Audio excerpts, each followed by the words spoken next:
What's up, ladies and germs? Welcome back to the Avarice podcast. Today, the movie commentary that we're going to be doing is the movie Boiler Room from 2000, starring Giovani RIbisi and Ben Affleck. If you've never listened to the show before, I started off by making myself a cup of coffee, and then I sit down, I hit the bong, and I give you a countdown, and I start the movie.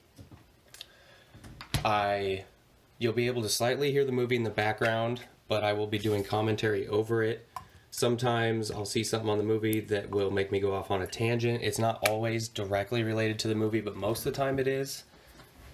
It is not, however, a substitute for watching the movie. So if you've never seen the film Boiler Room, I would suggest that you go ahead and watch it autonomous of this commentary track first to get a true appreciation of it, and then come back and listen to this in audio only form, or mute Boiler Room and listen to this instead of the audio from the movie. You get the gist. So I'm going to start my coffee now, then I'll sit down and hit a bowl, and if that's something that is relevant to your interests and you want to join in on the fun, feel free to do so. So, Boiler Room, while I'm waiting for my coffee. Boiler Room is another one that's one of my personal favorites. If you know, there's always that scenario, the hypothetical question, if you got stranded on a deserted island, what 5 CDs would you take with you? What 5 movies would you take with you? It was a more relevant question back when we actually physically possessed our music and our movies. Nowadays, everything is digital. It's in a cloud. It's on a server. You access it via the internet. You don't hold it in your hand. But Boiler Room is probably one of the 5 movies that, if I had to narrow it down, you can only watch these 5 movies for the rest of your life. Boiler Room's probably in there. I haven't sat down and actually thought about it, but I think that it would be one of them. And it's kind of a hidden gem. Giovani RIbisi isn't making his debut. If you're not familiar with Giovani RIbisi, he's Sneaky Pete on Amazon Prime. He is not Memphis Reigns. He is he's Nicolas Cage's little brother in Gone in 60 Seconds. It's something Reigns. I can't remember his fucking first name. And he's also in The Other Sister, the movie where Juliette Lewis plays a developmentally disabled girl. Trying to make her way in the world autonomous of her parents. And he is her boyfriend, who's also developmentally disabled, who attends the same school as her. And he does a brilliant job of playing that role. He's one of my low-key favorite actors. Like, I can't put him up there and say, like, he's my favorite actor, because he hasn't been in enough stuff. But I feel people don't give him the roles. He could pull it off. He got to be an Avatar, but he was an asshole, and he played a very generic character and role in that. I'm sure he got paid. Kudos to him. But it wasn't a stretch of his range or a test of his ability to play that character in Avatar, and that's what I'd really like to see from him. You know, a really interesting career, like a Leonardo DiCaprio or something. He doesn't have the raw sex appeal element that Leo has, though. He doesn't appeal to as broad of an audience just based off how he looks. And this is Vin Diesel when he still had hair, at least a little bit. Ben Affleck when he was famous, but not what he is today at all. You got Jamie Kennedy in this. You've got Scott Conn in this.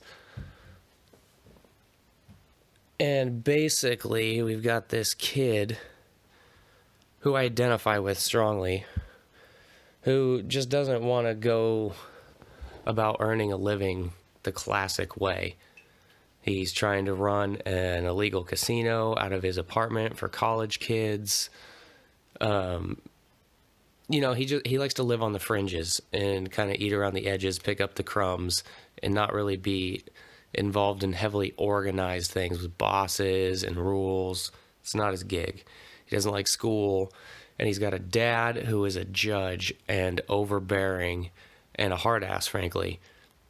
and really pushing him in this certain direction. And I can relate to that as well. My dad's not a judge, but we have a similar relationship dynamic to Giovani RIbisi and his dad in this movie. At least we used to. So without further ado, I'm going to take a hit off the bowl here real quick, and then I'll give you a countdown and we'll start the movie. This is my own personal copy. I didn't search up to see if it's available on any of the online platforms or anything. If you don't own it, I'll leave that up to you to do. If you type in Boiler Room movie in Google, I'm sure you'll find it. It's got to be available on Prime or something. In my opinion, it's a classic, but I don't ever hear it mentioned when people talk about like their all-time favorite movies.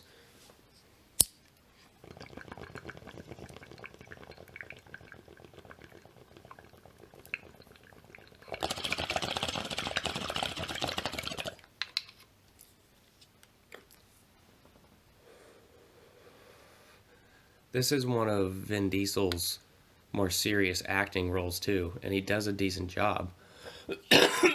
Excuse me. At some point in his career,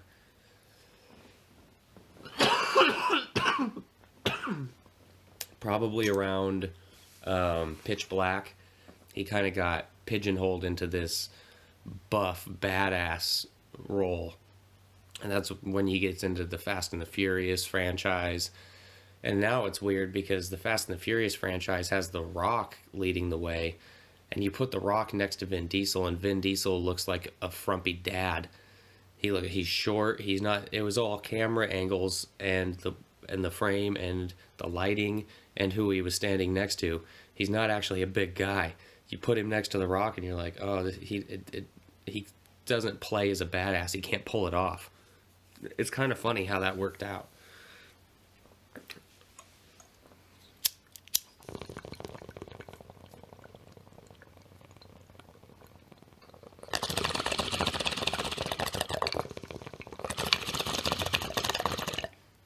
But in this, there's no abs, there's no pecs, there's no biceps. He doesn't have a clean shaved head. He's wearing a suit and he's getting his hustle on. Okay. So, get ready to start your movie if you're going to watch it along with me. And I am pushing play in 3, 2, 1, play. There's a slight delay, always. There it is, it started now. This fucking song, this scratching of the record, makes my dog freak out every time she hears it. You hear her barking? She just ran in here. I don't know what it is, that specific tone and frequency. She freaks out every time I start this movie. That and she starts whining or barking. It's crazy. Okay, that's enough, Myrtle. Go. The speech he gives at the beginning is important, and it's foreshadowing for what we're going to see.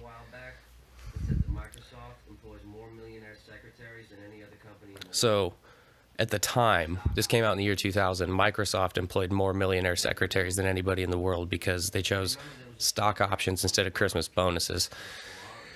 We've seen since then shit like that happen with Facebook and Google and people who took shares instead of pay and things of that nature.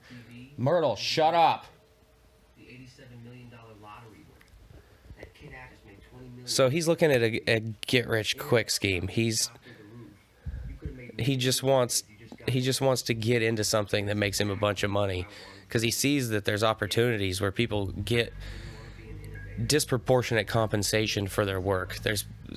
Like the secretary example, there's secretaries who don't make shit, who are living paycheck to paycheck, but the secretaries that work for Microsoft are millionaires because it was a right time, right place, right opportunity type situation. So he's basically looking for that situation. And he quotes Notorious B.I.G., you're the slinging crack rocker, you got a wicked jump shot.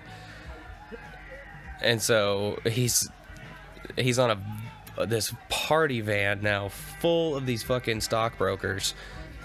Spoiler, that's he said he went the white boy way of slinging crack rock, which is stockbroking. But he's the most straight-laced one of them. He doesn't really fit in. These guys are all hedonists. They're adrenaline junkies. They're fucking making shitloads of money but still living paycheck to paycheck. They're just burning through it. They're living like a candle in the wind. It's the best metaphor I can think of. That's a simile. I said like... I don't know this cat's name, but he's in a few movies and does a solid acting job. He's their boss.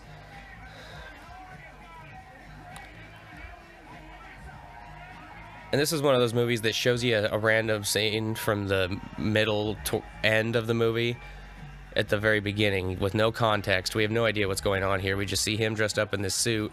All these fucking animals are going at the buffet and the bar. They're all dressed nice, but they're making total asses of themselves. They have no manners whatsoever. No class. So they're new money. That would be a definite definition. Look at Jamie Kennedy with that little mustache.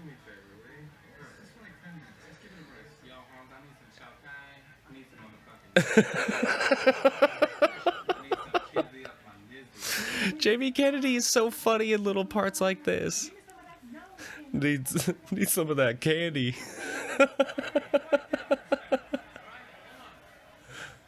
Fuck you, I'm on vacation, bro. The one thing that all these guys have in common in this room is charisma. And they're good at selling people. They're good at speaking because they all work over the phone. And this guy is the king of the dipshits. He is good at selling to the salesman. Whatever he says, these guys buy hook, line, and sinker. And they think it's legit because they're cashing the checks.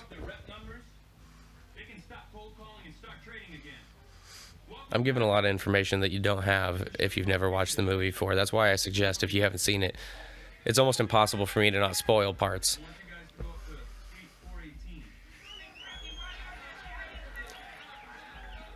It's almost a mob organization. It has hints of that, but not nearly as organized or disciplined. Okay, now we're going to go back to 3 months earlier, as it says. I was born in New York City. Wow, wow. Wow, wow. Wow, wow. There was the Twin Towers. I don't know why, but whenever I see them in a movie, I have to go, there's the Twin Towers. I do it every fucking time my wife and I watch them. I can't. I don't know. I have to do it. Because they're not there anymore, because it was such a big part of our childhood when that happened. I don't know, but...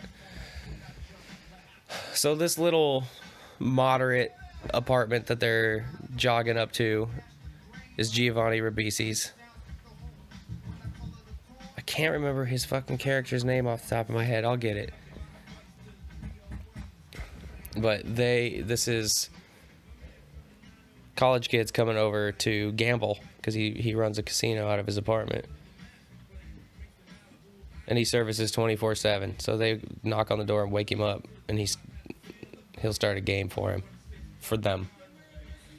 Which is good business practice on his part because they're college kids and you never know when they're going to want to do it. But it can be, a torrid pace to maintain. His hair's all fucked up. He didn't bother to get dressed. It's money. And he runs a legit operation. He's got his own chips. They don't touch the cards. He's got a money drop in the table. He's not fucking around. But this is all illegal, and I'm not really sure why. If they want to come and gamble there, and he's got the operation, why can't they come and gamble there? Because they're spending their money? They're gonna spend their, I don't understand why he can't do this, but he can't. That's the point. But it's a pretty complex organization. I mean, he's probably got at least 30 kids in there right now. He's got a partner behind him running a table. Actually, it's an employee. So He's running 2 tables, all these fucking kids. He's making a lot of money. I was doing well. He provides them snacks and drinks.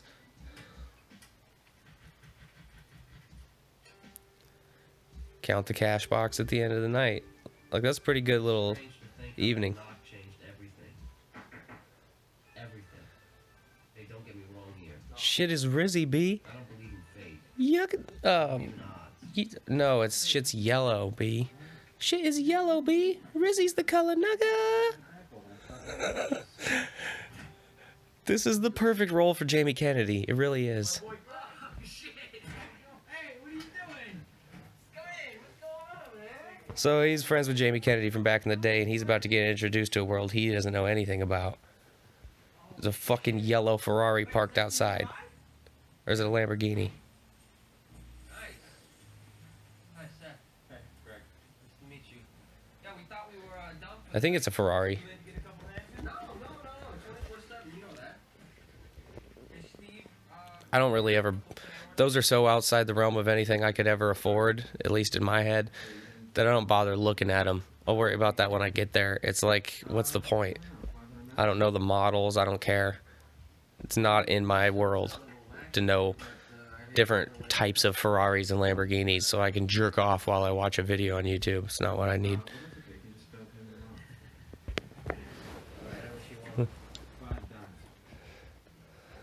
You gotta make me look like I'm at the fucking kiddie table.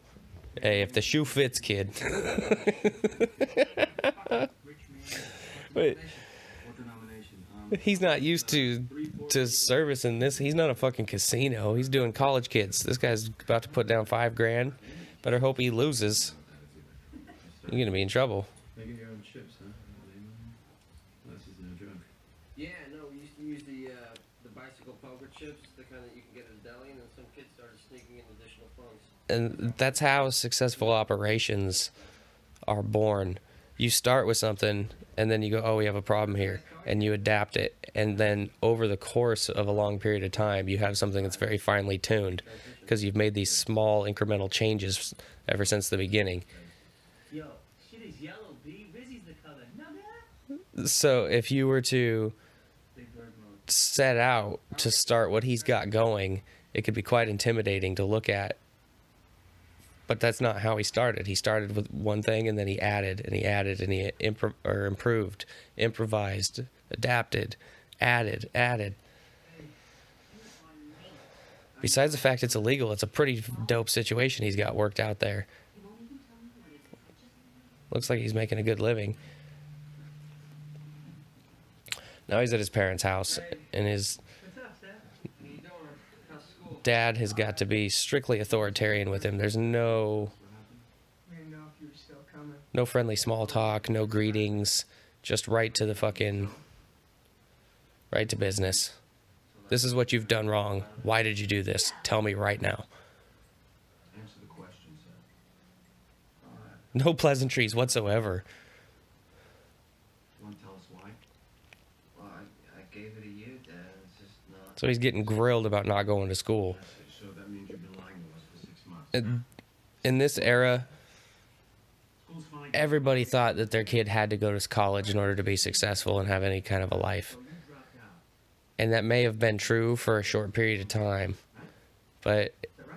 I don't think it's necessary anymore. In fact, I think it just stunts them, especially if they get in debt. I'm running a business, and I'm just earning a living. Earning a living? Is this what you call earning a living? They don't have information isn't hidden anymore. It's not. You don't have to go to a university and pay them to tell you some secret fucking knowledge. All the books are out there. The internet is there. There's YouTube videos. There's lectures. There's audiobooks. If you want the information, it's fucking there. You just have to have the motivation to go get it. So putting somebody in debt to send them to this institution where they learn only facts and have no experiential knowledge, nothing learned through trial and error or experience. So then they come out of that with a bunch of knowledge and no applicable skills, at least none that are tested, and a mound of debt. Like, it's... I I was in the era where my parents thought I needed to go to college, and I juked that. And at this point, I'm glad I did. I don't.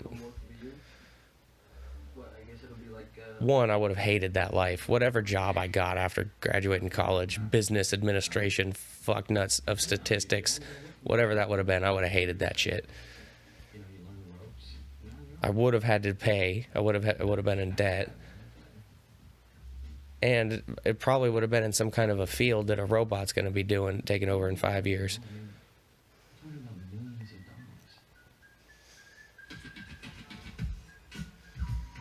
If you went to college and you're happy with your life, or you're currently in college and you're happy with what you're doing, power to you. I'm talking about how I feel. I'm not trying to say that if you don't agree with me, you're wrong. That's just how my opinion of the matter. So he's one of those guys, nothing he can do is good enough for his dad. He's always fucking up, no matter what he tries. Even if it's truly like he did not want to go to college anymore, and they can't see that decision. It's just, this is what you need to do. Fucking do this. Disappointed in you. I was making good money with the casino, but these guys were macking it hard. That's the level I wanted to be operating on. Car's got a Lamborghini, a Jaguar, a Beamer, a Mercedes. The office was a good hour away from Wall Street. Somebody forgot to tell the guys who So the point of Jamie Kennedy and Nikki Cat coming to his house was to invite him to this group interview situation. Jamie Kennedy remembered him from back in the day and thought he'd be a good fit for this occupation. I was going to call it a career, but it's not really. It's fleeting at best.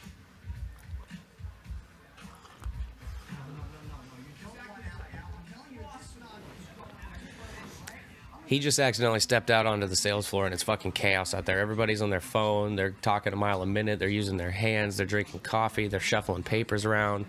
Secretaries are putting papers on desks. It's just fucking... It's a riot in there, basically. But it's not. It seems to be organized. It's just a lot of quick moving parts. They're all tied up to their little station, but they're talking on the phone, standing... A lot of drama. Vin Diesel notices he's there and tells him to get the fuck out of here. So you just got a glimpse.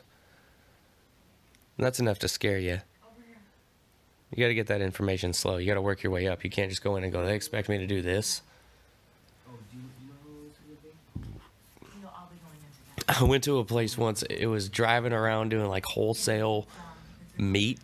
Like you drive around like a refrigerated truck and go door to door and try to sell people steaks. And I needed a job really bad. So I showed up to this place, check it out. And they wanted to send me on a ride along, which meant I was going to ride in one of the trucks with another dude all fucking day, which they had not warned me about and I wasn't prepared for. So I told them I needed to get some stuff out of my car and I just left. It's one of those, I'm not doing that. I'm just not doing it. Selling steaks door to door? Are you fucking kidding me? Are there people sitting at home unaware that they want steak until you come and offer to them? Isn't that just like something if you eat, you pick it up at the grocery store when you're there? There's a market for people. I like that part. Like, who does this guy think he is? He's here for an interview. He's got fucking yellow headphones hanging out of his shirt. His hair's slightly messy. And he calls this guy a dumbass because he didn't know that was Ben Affleck's chair. It's disrespectful. You're a cunt. Get out of here. Okay, before we get started, I have one question. Has anyone here passed a serious... Ben Affleck nails this role. This is one of my favorite roles that he's ever had. I've missed a lot of his movies, though. He's good in a lot of his stuff, frankly. I never saw his Batman movie or any of that. I'm not into comic book movies particularly. It just all feels like a lot of the same stuff. Most of the ones I've seen I watched with my son. Or they're ones from back in the day. Like the Spider-Man with Tobey Maguire. Those are the ones I like to watch. You will make your first $1 million within 3 years. Okay?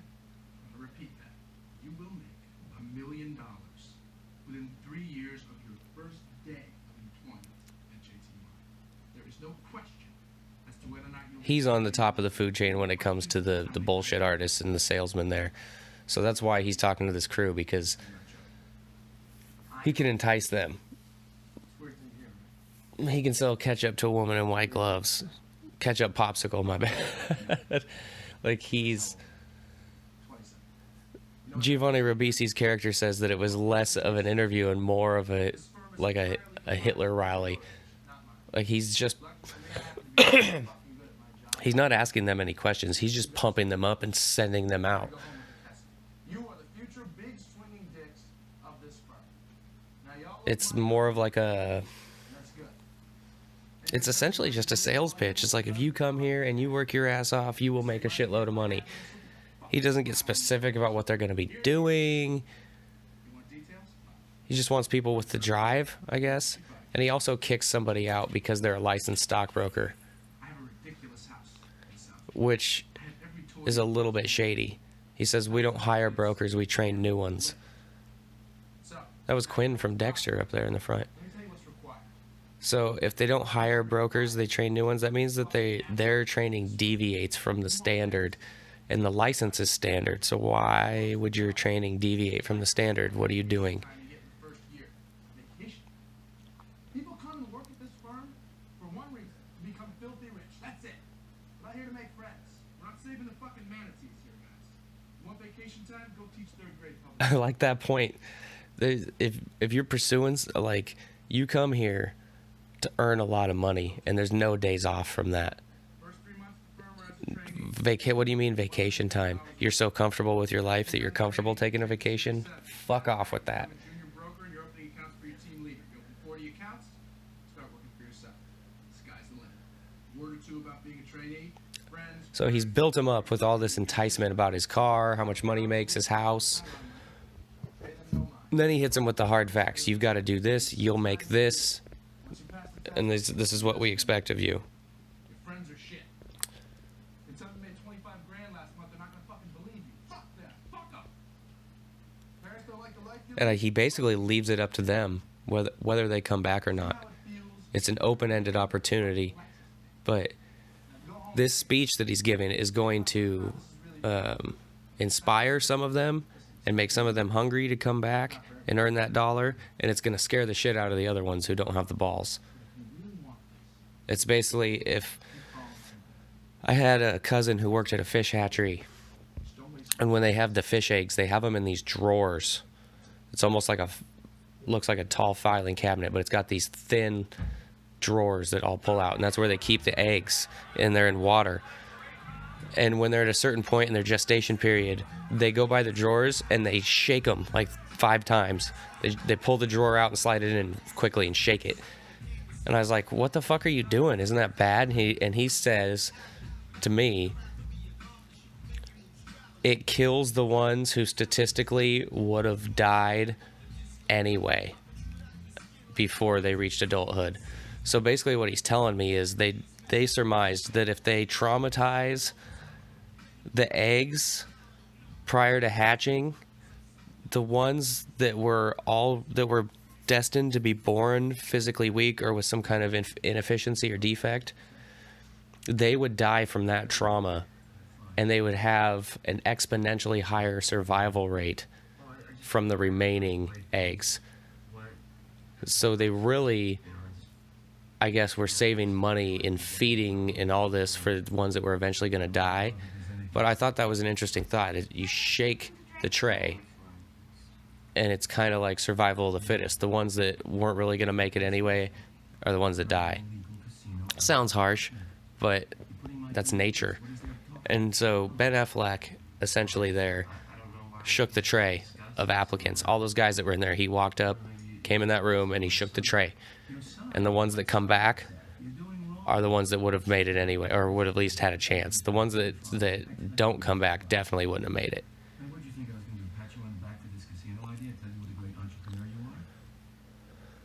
So what do you want me to do, Seth? There is absolutely zero ground given by his dad. Coffee to talk about my school. He won't even have a conversation about anything but his son's fuck-ups. And I didn't do it again. Much simpler. Look, you know, I'm just trying to restore what's left of our relationship. I mean, Relationship. Relationship? I'm not your girlfriend. I'm your father. Relationship. Are we dating? I'm not your girlfriend, Seth. I'm your father. I disagree with the sentiment there, but he's kind of in the realm of correctness. You do have a relationship. Any prolonged interaction between two people is a relationship, right? You have a relationship with your coworkers. You have a relationship with your boss. You have a relationship with your fucking dog.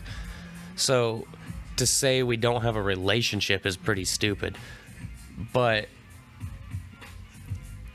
you definitely don't have a relationship like you do with a girlfriend or a friend. You have a parental-child relationship, and it's a unique type of relationship you don't experience with anybody except for with your parents, maybe with your grandparents too, or instead. So you can't expect reactions and opinions from your parents complementary to what you receive from your friends and your peers, because your parents are coming from a different point of view and they have different goals in mind for you. They're trying to mold you into something that can function in the world, autonomous.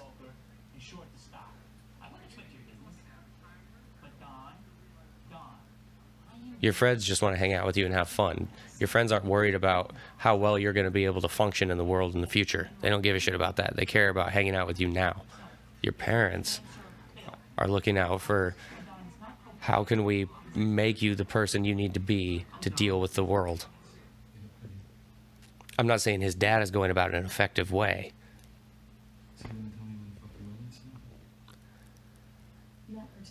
This is your classic guy who just throws his money around and he tries to use it to influence girls, etc. So they're basically having an argument. He's saying, do you want to tell me where the fuck you were last night? She says, not really. And he chooses to give her a jewelry box. Like, that's... See, they have a relationship, but not the right kind. He thinks that a relationship is you ask somebody where the fuck they were and then give them a gift and they're your girlfriend.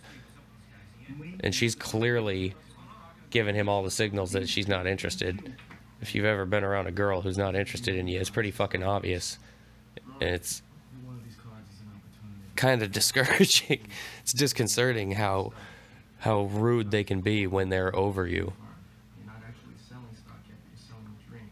So get them wet, tell them that in a month from now, a senior broker's going to call them back with an idea. But so who are these people? Average clients. So Nicky Cat's giving him the rundown on what he does as an intern, who he's going to be talking to, what the goal is. He's not really allowed to sell anything yet, so he's just kind of building interest. It's like a feeler or a pre-information type thing. But his actual goal is to get their beak or their palate wet enough for them to decide that they want to buy stock right then. But even in that case, he wouldn't be allowed to handle it. He'd have to give it to one of the senior brokers, such as this guy he's talking to right now.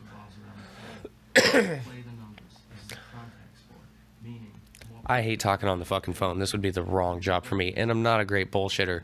I don't like lying to people. I don't like hurting people's feelings and ruining their day. I especially wouldn't like taking their life savings, their down payment for their house, and ruining their life. None of that would fly for me. So I respect the hustle and I respect the sentiment of the movie, but I don't, this job is nothing I would ever be interested in.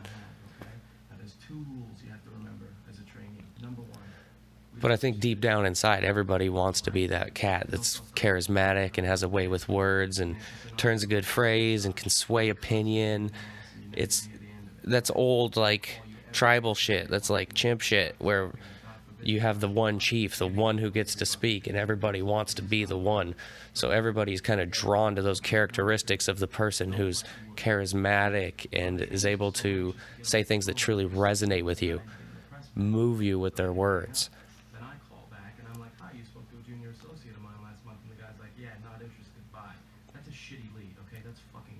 if you look at the people who are in the top of a lot of different fields, even athletic fields, that's the case. Look at Conor McGregor.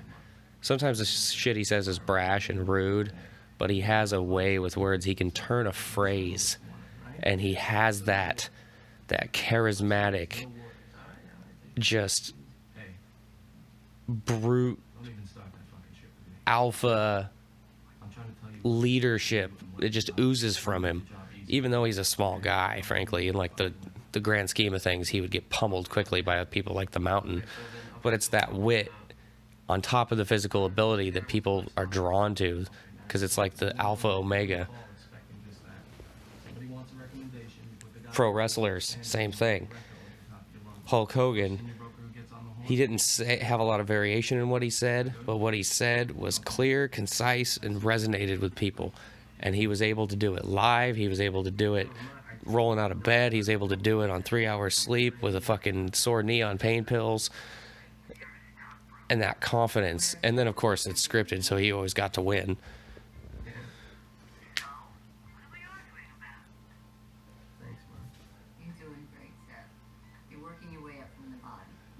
Then again, other people, it hurts. You look at people like Terrell Owens, or Terrell Owens. I don't know how he wants his first name pronounced. But he was so outspoken and brash and shit back in the day that it led to trouble with team after team after team. And then this protesting his Hall of Fame induction. And so it cast this shadow over his whole career, when now people look at him and it was like, well, he was just a problem his whole career. And I'm a 49ers fan, so I remember when he was young and he was second fiddle to Jerry Rice, or even third fiddle to Jerry Rice and J.J. Stokes. And I liked him then, so I liked him coming up the whole way. So then when he just started expressing himself, it was all kind of a joke to me. It's all like comedy. But everybody else took it the wrong way. And then he fed into that and didn't like the criticism. And so now he was... You ask people who are football fans, what do you think about Terrell Owens? And it's all, that guy's a problem. Most of them. He was great, but he was a problem.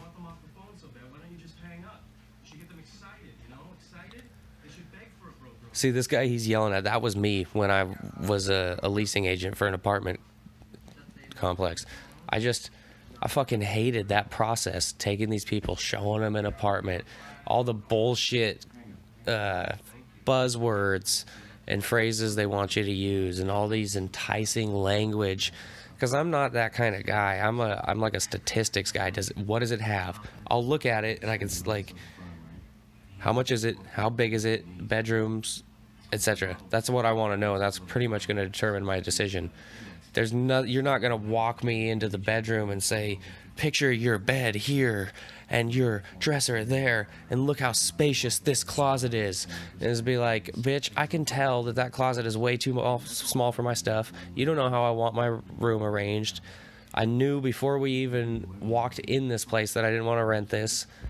So because I'm that kind of person as a buyer, I prefer to deal with that kind of people as a seller. I like buyers to be like me, which is like doesn't make me appeal to a broad range of people, but I just don't like the bullshit involved in sales. I like it cut and dry. This is what it is. This is how much it is. But that also requires a buyer who knows what they want. Because if you have a buyer who knows what they want, it's very easy to just give them what they want if they know where to get it from. Like with a TV, if you know the exact features you want in a TV, you just narrow it down by those features, and then you're only going to have a few options, and you go with whichever one you think is the best deal. It's not that hard. But there's all this kind of unknown or unadvertised specifics when it comes to TV models and how many HDMI ports they have and how many colors they have. And if you don't really look into it and have the knowledge, you can get swindled into thinking you're getting a better deal than you are. That was a fucking long tangent. One thing I like about Giovani RIbisi's character, it's similar to how I am when I get in a new environment like that. He's doing a lot of observing. He's asking questions and he's observing, but he's not a presence there. He's not trying to be the center of attention. He's not trying to one-up anybody or get into pissing contests. he's figuring out the lay of the land. He's seeing how these people, he's learning character traits from them. He's seeing what tendencies they have. He's learning how to interact with this new environment that he has. And that is exactly how I didn't usually set out to do it that way. It's just kind of was my pattern, but now that I'm aware of it and I know it works so well, that's kind of my, I do a lot of observing and wading my way in slowly. I don't just jump in with both feet to most circumstances like that. Next 15 years, you know. They usually like you to work outside their firm for a couple of years just to get a good sense of the market. It not only helps you figure out how you're going to interact with them, but if you even want to be there, you get a sense of the culture of the place, what your daily life would be like. I'm ranting here, and he's now at dinner, and he's informed his dad that he's a stockbroker, and it's all well and good. His dad, now it's mended fence. All you had to do was become a stockbroker and get one of them classic good jobs. But even then, he couldn't let him have it for more than 5 seconds. He had to come back with close the casino. It's just, he's never happy. It's never good enough. It's never good enough. I guarantee that he's one of those dads that's never told his son he's proud of him. Not once. Look at this ballin' ass fucking house. I don't know what that black car is, but it looks dope as shit. There's the yellow one that belongs to his senior broker that he's working for. This house is fly as fuck. Is that a Testarossa? I was trying to read the back. Like I said, I don't know those car models. My knowledge of car models is based around ones that I might someday be able to purchase.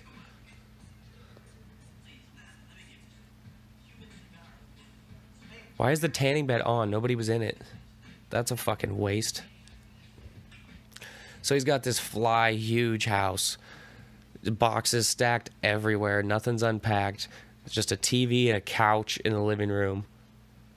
And a bunch of dudes sitting around like they're in a college dorm watching the movie Wall Street on TV.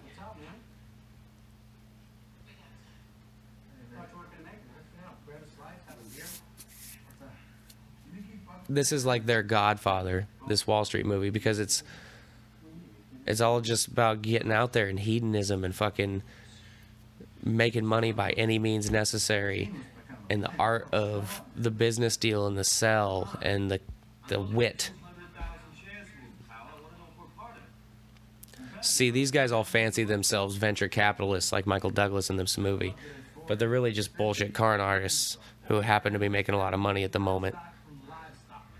But look, they're obviously projecting this image that these guys are balling out of control, right? That's their fucking TV.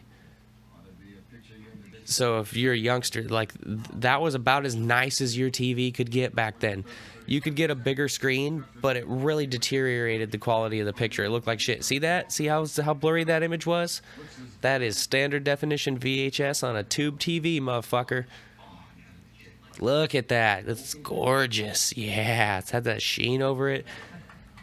Wonder how many people went and got glasses because they thought their vision was fucked up, and it's just because we didn't have HD TV.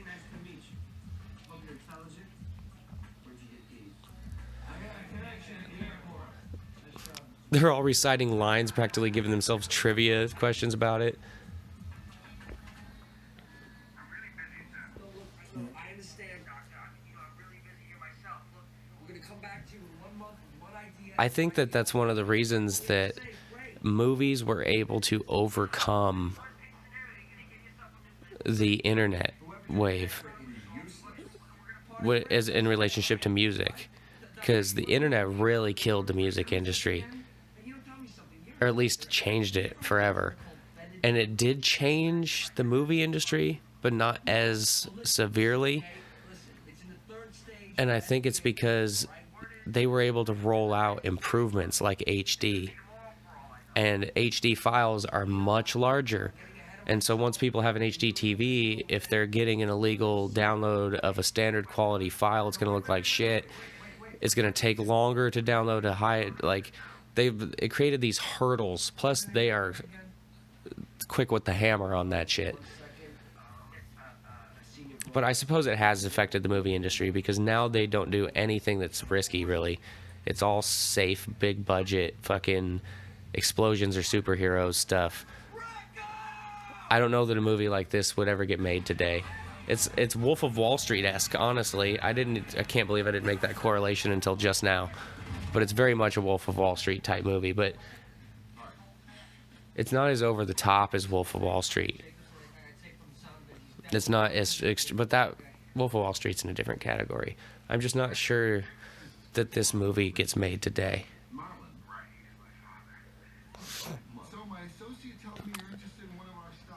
But it could be a TV show. You could definitely turn something like this into a TV show and have it more long and drawn out instead of having the quick beats.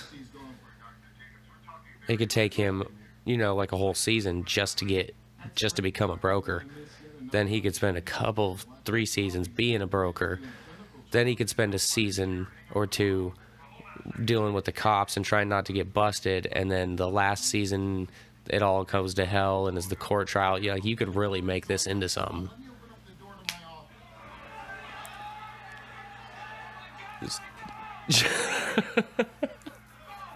So Giovani RIbisi got this doctor on the phone and gave him a good enough sales pitch that he's interested in buying stock right now. So Vin Diesel is giving him, you know, it's just the over-the-top charisma. Over-the-top has a negative implication. He's just giving him the best fucking sales pitch you've ever heard. And just the negotiating ability, it's unfathomable to me to be able to come up with the shit on the phone. Of course, this is a movie, the script is written, but you know there's people that can do this.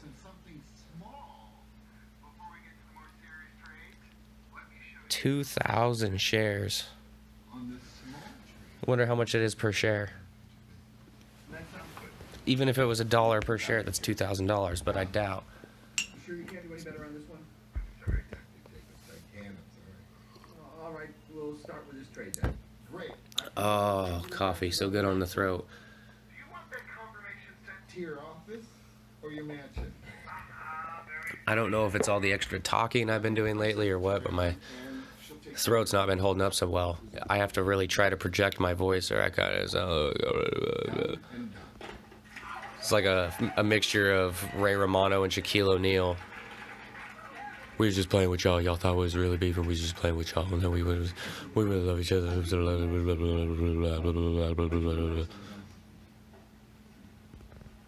how it works? He's a trainee. He doesn't need to know. Did you tell him where the fucking bathroom is? Make sure he shows you the ropes, Ken. He's too busy calling fucking Hebrews, always looking out for themselves and never the trainees. He does.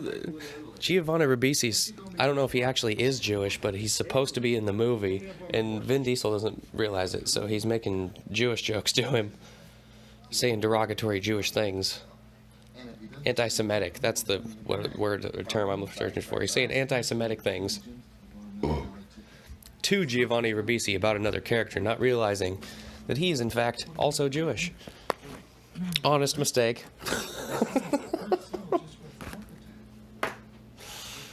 That's one of those mistakes that you don't make if you get a lay of the land first.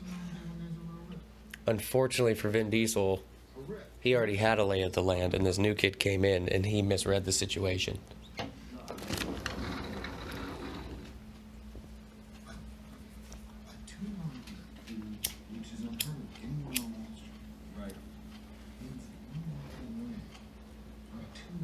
So now we get another hint that something's fishery?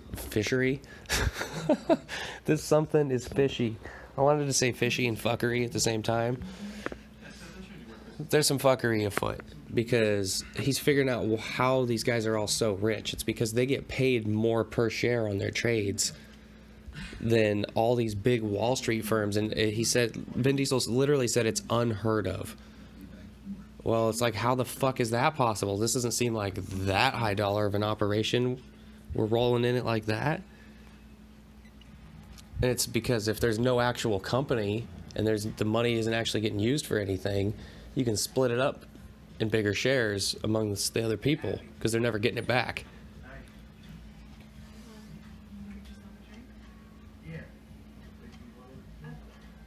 I don't remember exactly how they explain it, but I think that they start an IPO, an initial public offering, for companies that don't actually exist, shell companies or fronts. And then they use all these guys on the phones to build an artificial interest and get people to buy shares and drive up the price. Then I don't know exactly what happens, where they pull the rug out from under them and cause it to drop like a rock, and everybody loses their money. And they just do that over and over again. Yeah, exactly. So they're just stealing people's money all across America. So it's like the equivalent to like a Russian computer lab where they're just stealing credit card numbers all day. It's literally like that.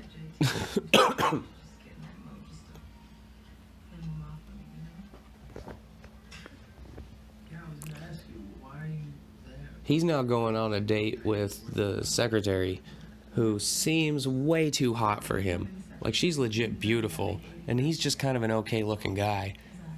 He's got his hair slicked back. He looks like he's probably gonna bald. He's a little bit small. But the major issue with this is that it's going to cause conflict between him and his senior broker that he's working for, because they just broke up recently, the secretary and Nikki Katz's character. Now these motherfuckers are at the bar, and there's some real brokers there, and somehow these real brokers can sniff out that these dudes aren't legit. I think it's their over-the-top gaudiness. Like, there's Wall Street dudes making a shitload of money, but they don't flaunt it that way. It's not that ghetto rich, that rapper money where you just spend everything you have immediately type of rich. That's not Wall Street style. Wall Street's about investing and building wealth that way. So it's only natural that the people who are peddling that would be that way.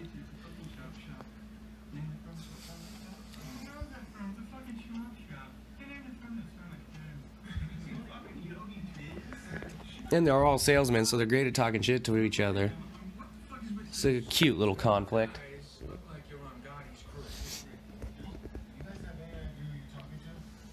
No, should we? I hate when that... Do you have any idea who you're talking to? Well, I doubt you're famous, and you're not like the president, or there's probably not a reason why I should know who you are. You better be somebody pretty fucking important if you're gonna pull that line out. Not like, you don't know who you're talking to? I'm a con artist from New Jersey. Better recognize. Do you know who the fuck you're talking to? I mow lawns 12 hours a day. Why would I know you?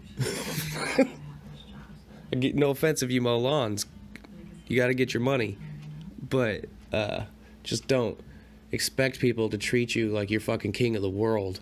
If you're gonna pull that card and ask me if I know who I'm talking to, the name that you give me better have some shock value attached to it. Better not just be like, I'm Chuck, I deliver your mail.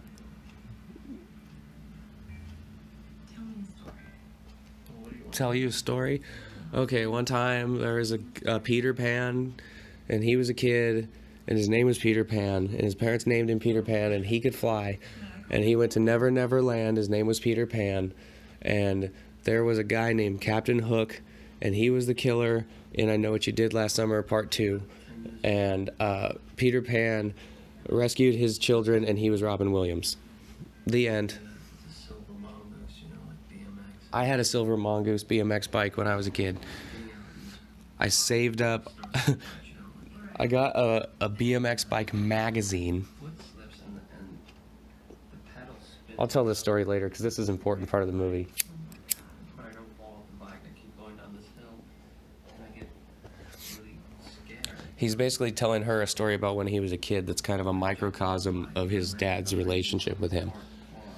He gets this brand new Mongoose bike for his birthday, and he fucks up and spins the pedals around, and the pedal hits him in the shin and breaks his leg. And he falls down behind a car, bleeding. His leg is broken. He's feeling helpless. I think he's like 7 years old. And so his dad finally comes down and finds him, and he's got this like legitimate shock on his face. Like, he doesn't know what to do. He said that was the first time in his life that he knew that his dad actually loved him because of the look on his face. But he leans down over him and smacks him in the face. Like it was his fault. Like he did something wrong in the ordeal. No comfort. No soothing. Just, why the fuck did you let this happen again? Always something he did wrong.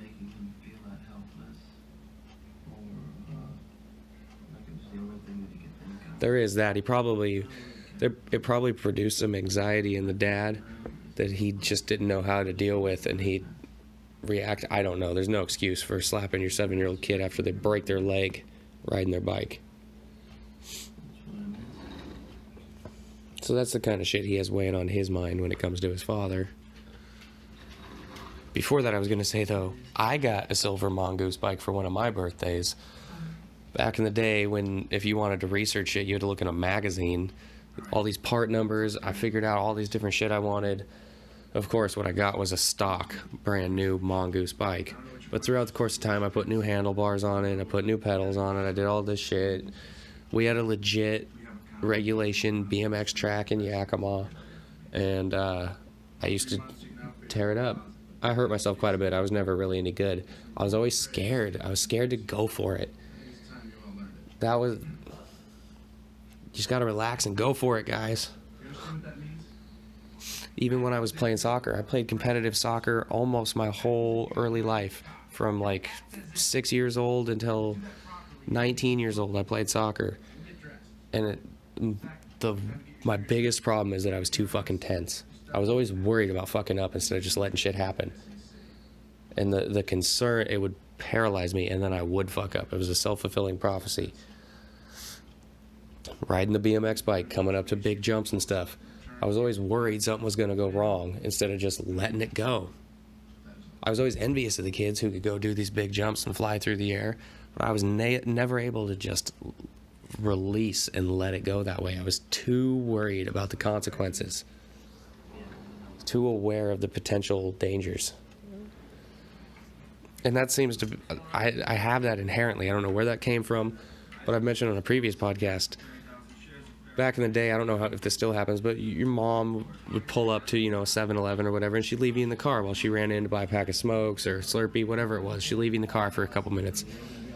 And my instinct was to try to find a pen or something in her glove box. So if somebody came to try to get me, I'd be able to stab them. I just have this weird I'm hyper aware of threats, I guess.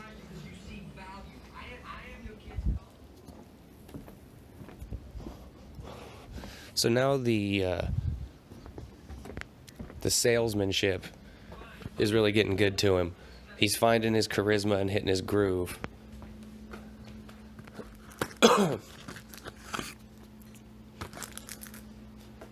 This is one of the most classic conversations in the entire movie. He gets this phone call from a telemarketer and gets a bullshit sales pitch and just schools him on how to really do it, and then shuts him down and hangs up on him at the end. It's fucking classic. It's so funny because you would get frustrated with that. If you were a guy who was a badass at calling people on the phone and getting them to buy shit, and you got this weekly nonsense half-assed call of somebody trying to sell something to you, you would get frustrated with it in a different way because you're looking at it as a peer, like, dude, come on, you can do better than this. That's the effort you're putting out. You're not annoyed in the regular fashion that a person would be. He should teach classes because he gets this guy straightened out fairly effectively on like a 90-second phone call. And then just sends him on his way. Like, nope, I already get the New York Times. Bye. The good old days when people got newspapers. But it's weird because GPS on your phone and a high saturation of newspaper customers only existed together for a short period of time. Back in the day, they used to just have lists of addresses. They didn't even have like a put together route that was computer generated because they couldn't make it. So I have parts of me, because I'm pretty fucking good at delivering papers, so parts of me have like, man, if I had just existed in an earlier generation or got into this when I was younger, I could have made bank on this shit. But then it's like, there would have been a lot more obstacles and a lot more barriers to success back then too. But almost every house was getting a paper. A lot easier, a lot harder to fuck up.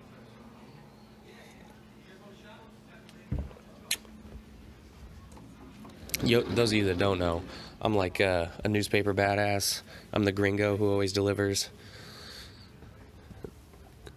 So I don't have like a main career or source of income. I have like a bunch of side hustles, and that's one of them. I guess if I had to put my finger on what one's the main one, that would be it. That's the one I'm kind of married to. Keeps the bills paid and the lights on. Everything else is an attempt to save some money and find a path out of being married to the newspaper business.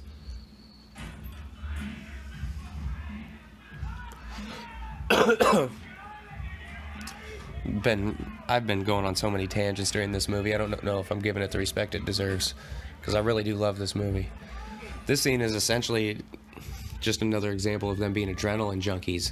It's all just chaos, just stirring the pot. Just they gotta have action. Gambling, coke, drinking, fucking fighting. It's whores, probably. They don't show the whores as much as in this as they do in The Wolf of Wall Street. You gotta imagine that that would be a part of this environment. How are these guys not banging chicks constantly?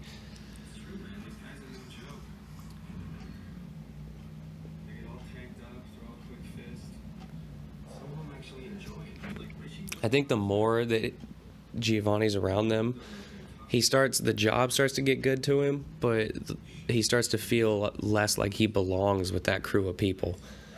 They're just not him. That's not what he's cut out for. He's not this cutthroat and ruthless about it. He's got a little bit of a conscience to him. You know, there's guys who work at the farm that make like $1 million a year, and they They make $1 million a year and they can't get a car loan for a Honda. Why do they need a car loan for a Honda if they make $1 million a year?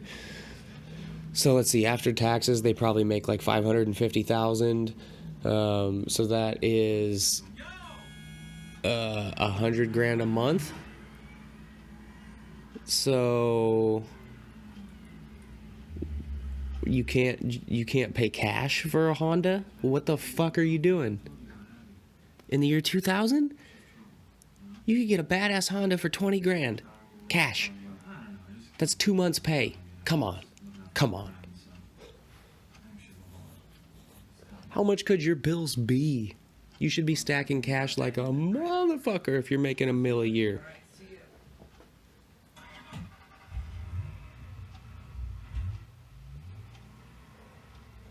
Best way to double your money is fold it in half and put it in your pocket. These guys do not get that concept at all. They don't have the investment mindset. They're not seeing it work out for people because they're con artists, so everybody that they sell to loses all their money. It's all this success and wealth is all so fleeting for them. They don't make anything out of it. Well, I think Vin Diesel kind of does because he still lives with his mom. He drives a Range Rover, but shit. He's not paying rent and buying all this kind of dumb furniture and jazz. He should be alright. He doesn't seem to have a drug habit. I think he's the only one that makes it out, too.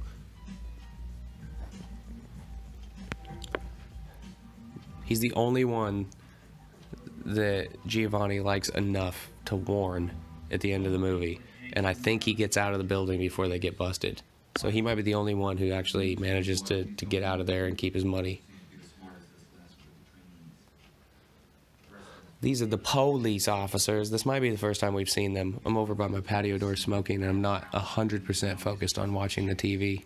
I know the movie well enough. How are you gonna get to him? I'm working on it now, but he starts today. So this is all bad because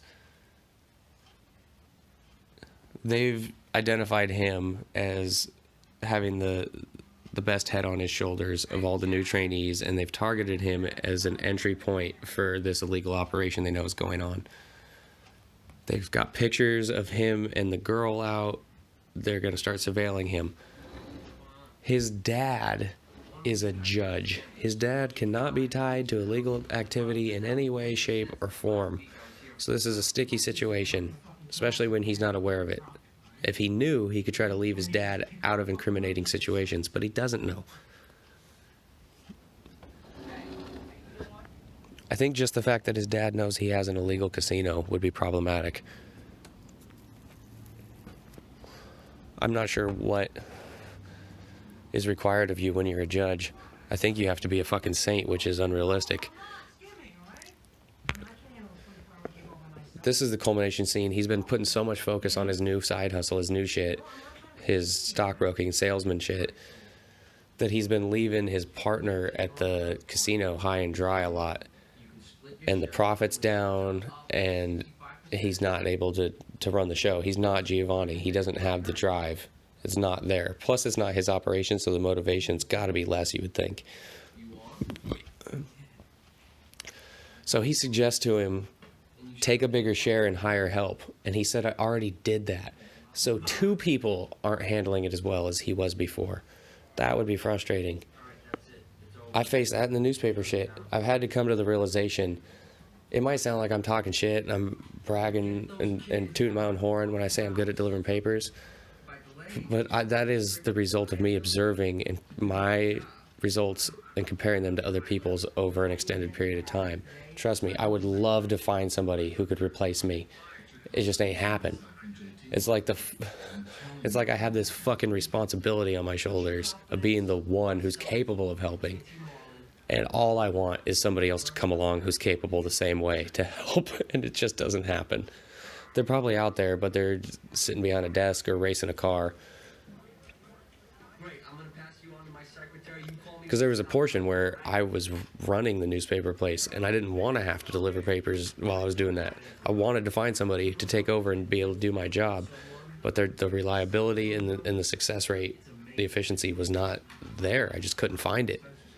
Or you would have a glimmer of hope and think that it was going to work out, and they would be onto something better. Maybe I'm unique in the fact that I'm still stuck doing it and I shouldn't be. Maybe it says more about how stunted I am than how good I am. I don't know. But that's the dilemma that I've run into. And that's the dilemma he has. He's created this entity, this casino operation, and he's tried to pass it on, the operations of it, to someone else, and they're just not capable. They can't carry the weight. See, now You got a cannoli you can stick in your mouth? No, you got a menorah you can shove in your ass? this argument here is almost entirely based around the fact that Giovani is dating the secretary, and Nicky Cat is jealous of him. Yeah, I'm a fucking pothead, man. I like to get stoned with my friends. Is that a fucking problem? Look at these narrow-ass tires. You got pizza cutters on here. Look at this, white lightning. That's from Dazed and Confused, if you don't know. That's the kind of disrespect I'm talking about you can get from a woman when she is just done with you. He says, aren't you supposed to go answer the phones or something? She just laughs in his face. She doesn't give a fuck about his authority. Oh, damn. And they can get cold, too. He said, tell me that he's not the reason I'm not hitting it. And she said, darling, you were never hitting it. Ooh, mic drop. That is some cold shit right there. It's a hard one to recover from. He might have to go home, fuck the sleeve of his favorite jacket, do some push-ups.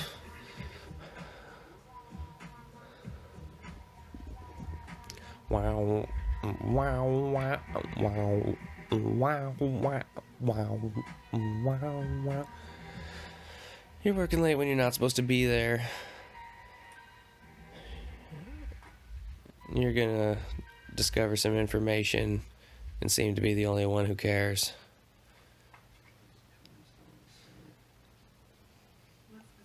So he's piecing it together. He knows that something's fishy. He's not willing to accept it at face value like the rest of them. He can't help but look into it, and he sees that on these information packets they send out for all these different companies and products, the names of the investors are all the same. The perspectives from the last after I talked about. I knew what it is. I was just asking if he thought it was interesting. You know, you might be the first And person to ever she knows what's going on because the cops have already pulled her in and talked to her before. So she's hip to the fucking operation being shady, which might be when she decided to distance herself from the other guy. We don't know that backstory. Would you like me to practice a pitch? Because I know it turns you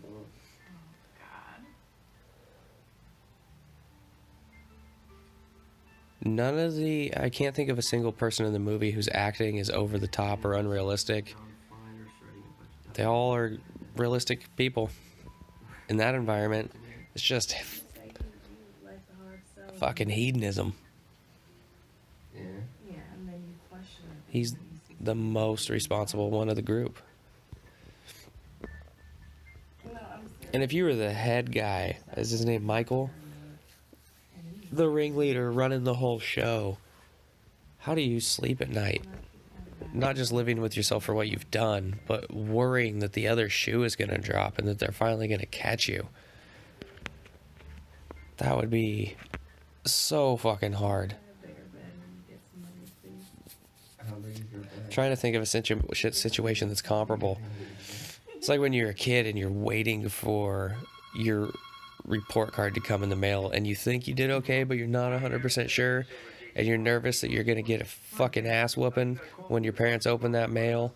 So just every day you're just tense and anxious, waiting for that mail to come, waiting for that mail to come. It's like that, but tenfold. Oh my God, are they going to arrest me today? Oh my God, are they going to arrest me today? Oh my God, are they going to arrest me today? Tell me, Harry, are you married or are you happy? I guess they're probably sociopaths and those thoughts never enter their mind. How else could you do it? That's great. Yeah, 6 years for me. So, listen, are you playing the market at all? This is going to be the major fish that he catches. This is going to be an account that he starts, An explosive situation going on. that they go back and forth on, that eventually is the turning point in his thought process. We'll see how it plays out. But this guy's small potatoes. This is just a family man, generic desk job in a cubicle. It's not a whale. He's not looking to gain generational wealth off an investment. He's trying to save up money for a down payment on a house. And he's about to talk him into giving all that money away, essentially, just throwing it down the toilet. Trying to save every last penny. Look, Harry. You're getting ready to buy a house this month and you're trying to save every last penny. Either your budget after the fact is super tight and you might be making a mistake and getting it over your head, or that's not accurate, because I think that you have the deal established and know what your down payment is ahead of time. I don't think you would be a month away and be like trying to still save up. I could be wrong. If I show you 3 or 4 points on the trade, it's not going to make you rich. But in a marriage, if you're a month away from putting a down payment on a house, it is pretty much an unforgivable offense to dip into that money for any fucking reason. I don't care how quick you think the return is going to be. If you fuck this up, it's hard to forgive yourself. Like, these are the kind of decisions that lead people to put guns in their mouths. Confirmation to your business or your Just fuck your whole life up by giving your money away. My wife. No, you don't understand that, Harry. I'll call you right back. And, I'm going to... It's one of those situations. Tell me, Harry, You ever been bored? You're watching TV, commercial hits. You're watching even a sporting event, commercial hits. And you get up and you mosey on into the kitchen for something to drink. And then you just kind of stare there, staring into the freezer or the fridge. looking for something that you might maybe want to eat. You're not hungry. You didn't come in there because you were hungry, but maybe there's something that is good enough that you'd like to eat it right now. Just think of the flip side. You're not hungry then. You need to just go sit your ass down. Find out if she can use the coupon for Captain Crunch. That is No, I know. Harry. the situation that he is in financially. That's the situation that is, or that's a microcosm for how to act financially. If you're standing there going, should I buy this? Should I invest in this? Should I do this? That much, it's always safer to just keep the money. You can't lose it if you don't spend it. Look, you made a great decision, all right? Hold on a second. Do it. It sounds like I'm saying contradictory things because I'm talking about risk aversion at the same time I'm talking about embracing opportunities which have inherent risks. But playing it on the safe side with money is always the best bet. You know, we're always drinking at those shitty You can, unless you have decided you have a certain portion that you are willing to invest and thus could live with losing. That's not the situation that dude was in. He's dipping into money that has a purpose already. It's spoken for. That ain't cool. Should just say no. He's standing at the fridge deciding if he's hungry and he needs to just close the door. I'm not buying any fucking stock.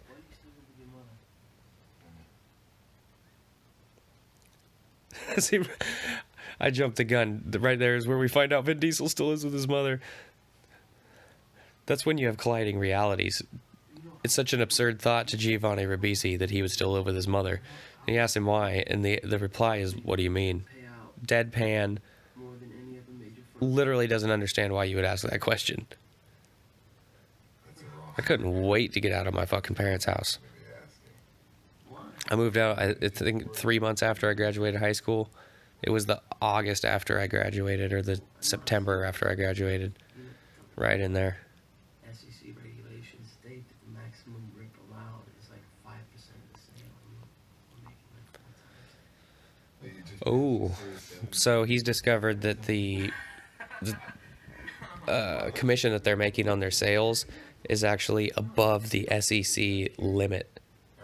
So it's illegal to pay them that much of a share, which again seems weird. How can you have a limit on how much of a share you can pay somebody who make... I don't know how all that works. I'm not that deep in the stock market. Also, kind of seems like magic to me. Although, a few years back, I had this gut feeling, and I can't explain it, but WWE's stock was way down. And I just had this feeling. I was like, it can't stay that way. I was seeing news reports like Vince McMahon no longer a billionaire because the stock dropped so low. His shares aren't worth enough to make him a billionaire anymore. And it seemed like they were taking a nosedive.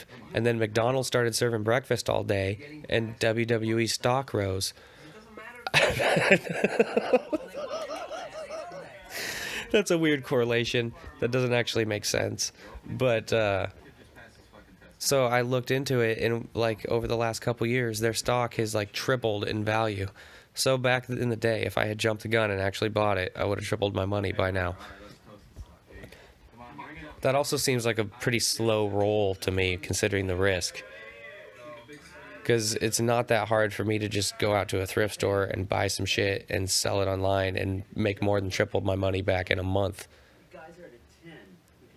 It's just the volume, I guess. It's hard to find something that you can buy for 10 grand and sell for 20. Yo, what are you guys eating over there, huh? A little tube steak swallowed in underwear, huh? There's a lot of homophobia going on in this scene. Some good jokes, though, the back and forth. The gay guy defends himself well. So this is the kind of shit that I can't handle. I can handle a little bit of good joshing and leg twisting, but when you start doing the, you know what they should do with all you guys? I've never liked a sentence that started that way. I'm pretty sure. This, for one, I'm generally off-put by broad generalizations. I just don't. When somebody says every time or everybody, or it seems like it's a not well thought out idea, because almost nothing is everybody or every time. So much nuance. It's a highlights magazine. That was my shit. Premature babies survive the first 3 months. Sit in the doctor's office and look at the picture and try to figure out what was different. I'm probably on the spectrum. Probably just a little bit autistic. $8? I would have been an idiot savant, but I smoked myself retarded. Is that kid eating applesauce, asparagus in the top of a hamburger bun? You guys really are pinching every penny. Oh. It's okay. Relax, all right? It's a small investment.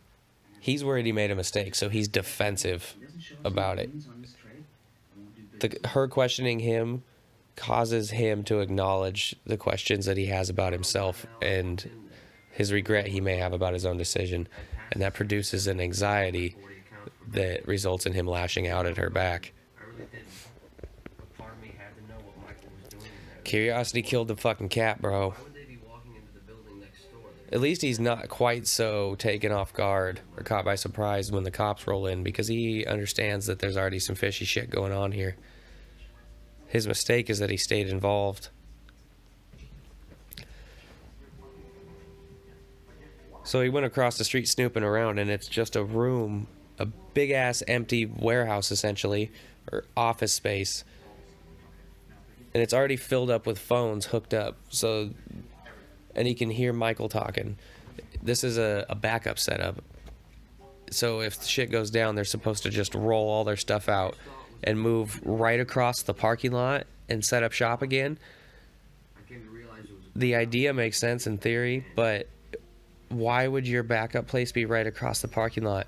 If somebody comes to bust you, all your cars are going to be in the same fucking spots. You're right across the way.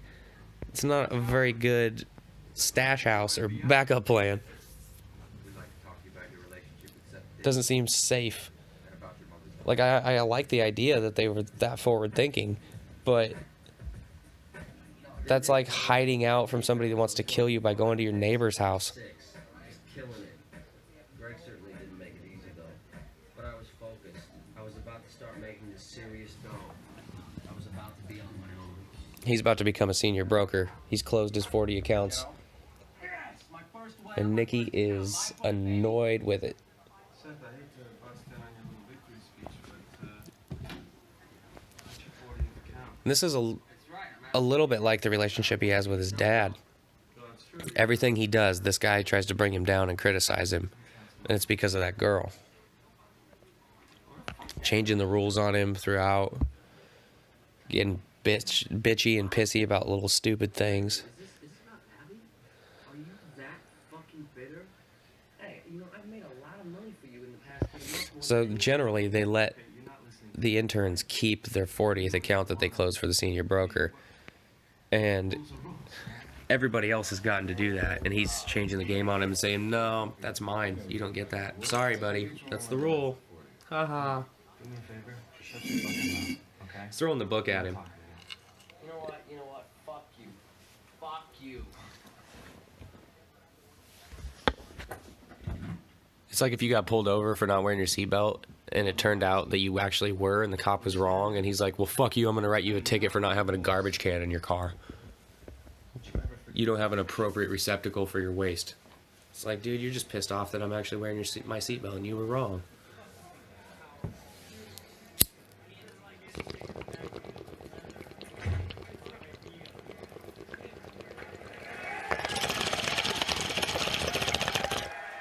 So now we're getting into how the movie started. This is the opening before they get on the buses and go to the hotel and start causing chaos there.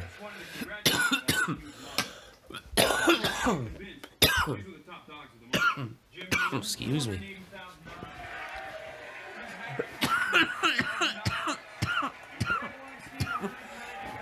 So they're crazily sorry. They indulge themselves to the fullest on a day-to-day basis.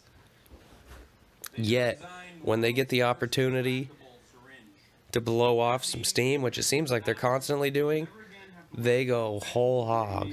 They fucking unbutton their collar, and they let the fur fly.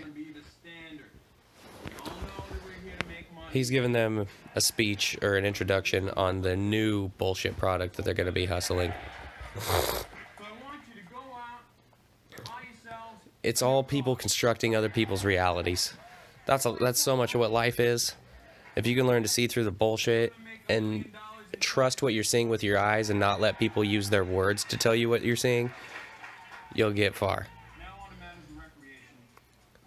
Because he is bullshitting all these guys, and then in turn all these guys are turning around and bullshitting an entire population of people. And it's just rolling downhill. They're paying it forward, but in a really bad way.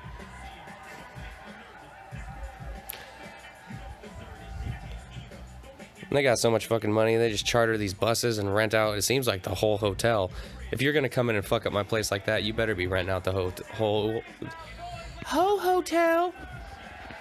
Why do you take a hoe to a hotel? Because hotel everybody. No, as I was saying, if you are going to come in and cause that much of a ruckus... What ruckus? I know you're a ruckus. I heard a ruckus.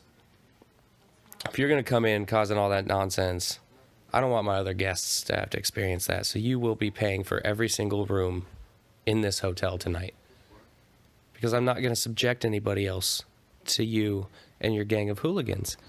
Because they paid for a luxury experience in this hotel.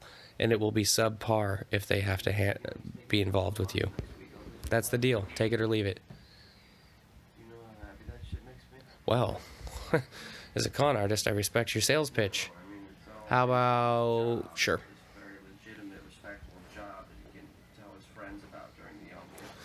That's another... The young hipper... That's another thing he's torn about, is he's finally got a hint of respect from his parents.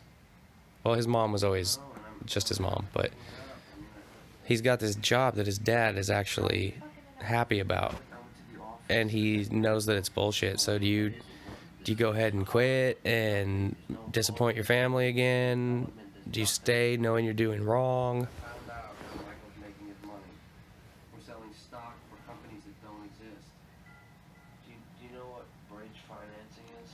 He's finally connected all the dots, and he's boiling it down for her.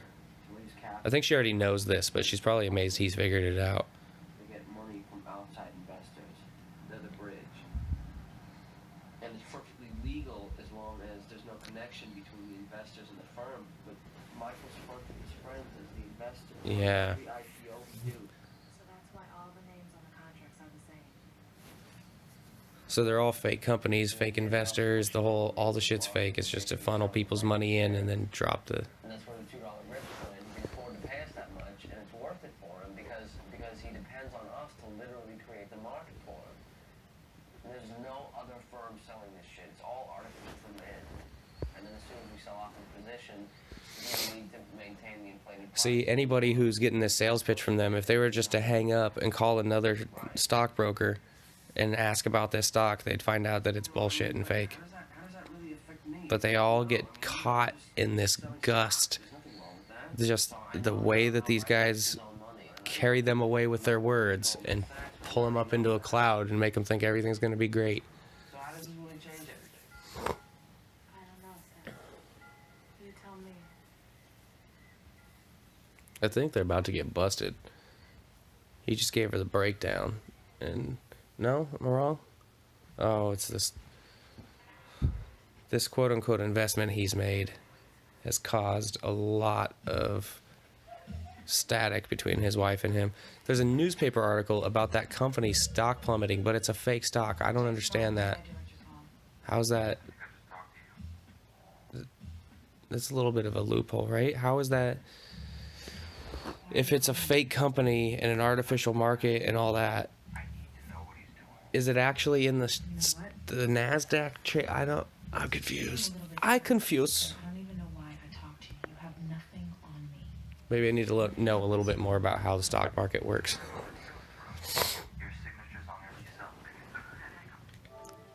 Check runtime.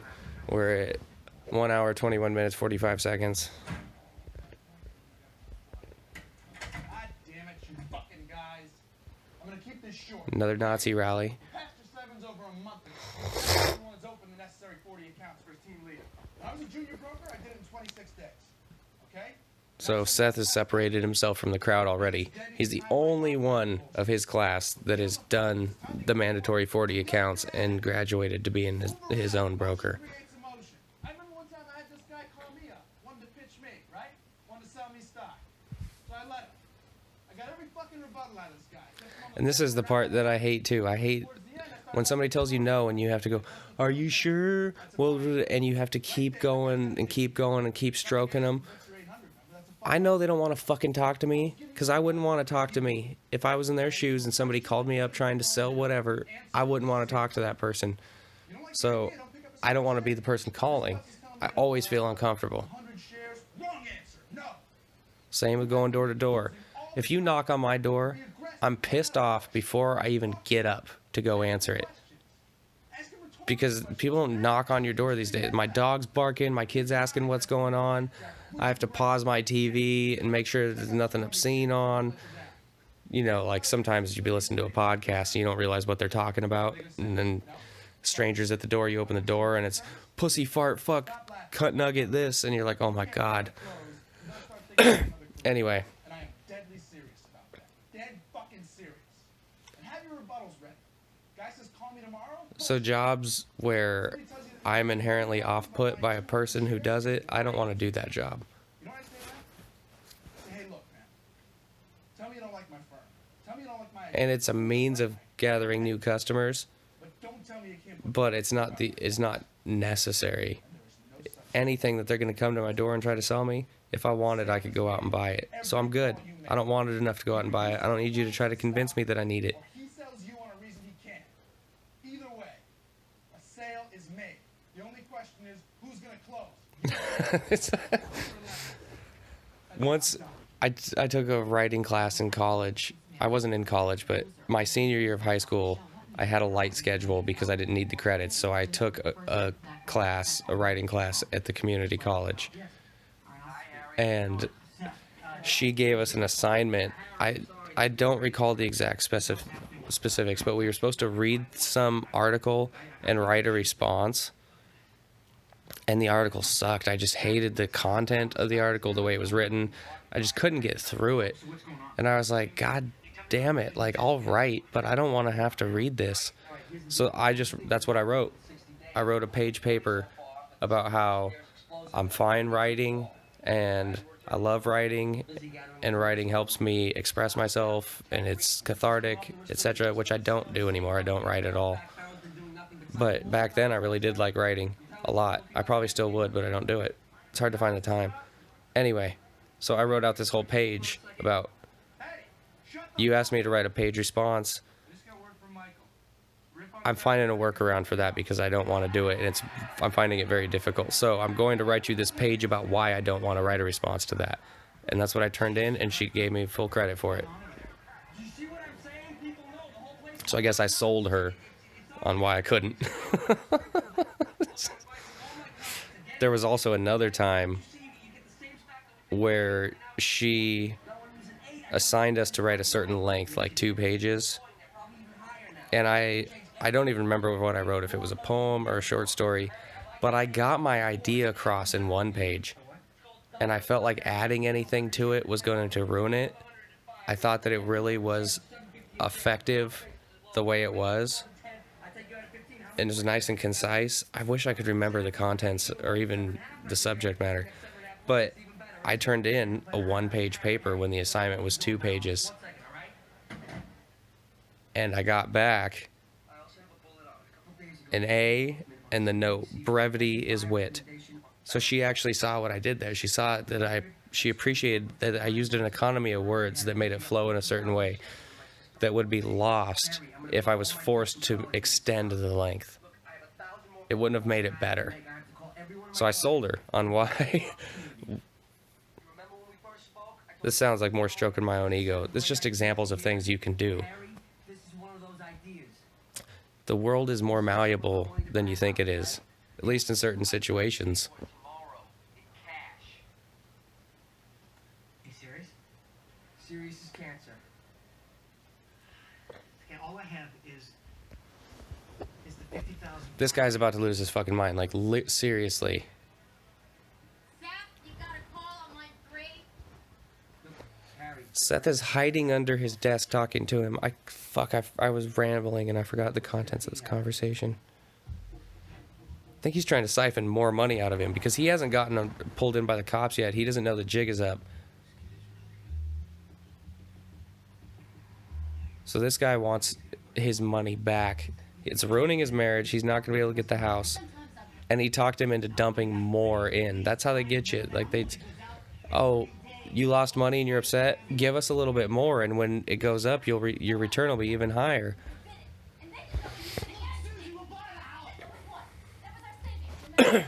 He basically explains to him, if I sell you 50 shares at 10 or at 5, no, at 10, and it drops down to 5, and I sell you another 50 shares and it goes up to 15, you've now gone up an average of 7.5 per share rather than 5, something to that effect.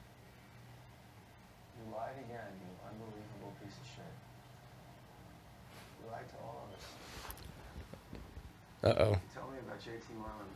His dad found out that it's a bullshit stockbroker. Chop shop, Seth. The term chop shop is odd to me. Isn't that where they take stolen cars to strip them? How many people have you fucked over? Tell me, how many? It doesn't correlate to what they do there. Chop shop? Is it because they chop up fake I don't get it. Chop shop. Training program, remember?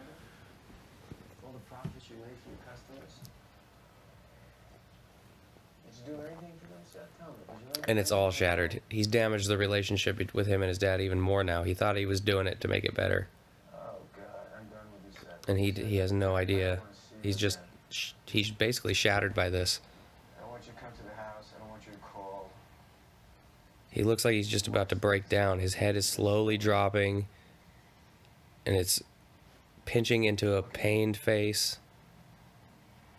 Destroying people's lives. Hands in his pockets, kind of slouched. It's a real defeated posture.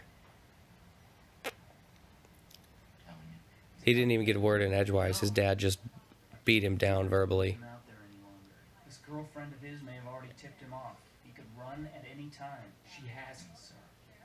How could you possibly know that? And if you're right, and she's so loyal to you, then why hasn't she given us any information yet? I want Davis brought in. So the secretary is already involved, and they weren't able to siphon anything from her, so they brought another person in, and she's aware of it. That all doesn't seem very accurate to what the police would do. I want people dumping their shares, you understand? Seems like she would disappear, and then they would start trying to work another person, not do the two simultaneously, especially when they're dating each other. Transfer your account out. Go right ahead. You're gonna transfer some broker who doesn't know you shit. Look, I'm sorry we couldn't foresee this when we first came to you with the stock. I mean, I lost you $60,000. And this would perhaps be the worst part of the job. The talking people out of their money is one part, but the dealing with them after you've lost their money and they want it back, and you have to be a closed door, fuck that. One of the gas jobs that I've had in the past was being like working at like a call center, but it was from my house. And the way the interface was set up is a call would come in, and right when the call would come in, my script would pop up for what I'm supposed to read on the call. I would have no prior knowledge of this company, how to say any of their stuff, how to access any of their features, none whatsoever. I'd have to figure it all out on the fucking fly. And so I would get calls from angry customers. There was a couple of accounts that that it would repeatedly happen where you'd realize like, oh, this place is like a sham, or this place really fucking sucks, or this place is going out of business and these people don't know. And everything would be a closed door or a loop back to us. They had almost no contact information for the actual company. Everything on their website led them to us, and all we could do was take messages, and the messages wouldn't get returned, and it was just this broken feedback loop. So we would have to get shouted at by these pissed off customers, and it was completely out of our hands. There was nothing we could do to fix the matter, and it said specifically in the script not to tell them we're a call center. So now you've completely handcuffed me. Now I'm just a verbal punching bag for your customers because you have shitty service. And that's not... I'm not living my life so that I can be verbally abused 8 hours a day for a little bit of change. Go fuck yourself.